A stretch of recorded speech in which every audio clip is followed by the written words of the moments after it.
আসসালামু আলাইকুম রহমতুল্লাহ। দুনিয়াতেই জান্নাতের সুসংবাদপ্রাপ্ত বা জান্নাতের সার্টিফিকেট প্রাপ্ত 10 জন সাহাবী নাম আজ আমরা শিখব, যাদেরকে হাদিসের ভাষায় আশারায়ে মুবাশশারা বলা হয়। নাম্বার 1, আবু বকর সিদ্দিক রাদিয়াল্লাহু তাআলা আনহু। নাম্বার 2, ওমর ইবনুল খাত্তাব রাদিয়াল্লাহু তাআলা আনহু।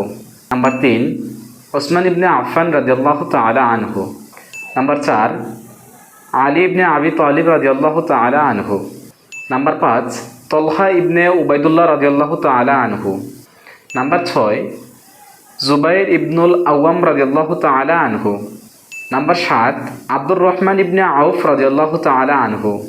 নাম্বার 8, সাদ ইবনে আবি ওয়াক্কাস রাদিয়াল্লাহু তাআলা আনহু। নাম্বার 9, সাইদ ইবনে যায়েদ রাদিয়াল্লাহু তাআলা আনহু। সর্বশেষ নাম্বার 10, আবু উবাইদা ইবনুল জাররাহ রাদিয়াল্লাহু তাআলা আনহু।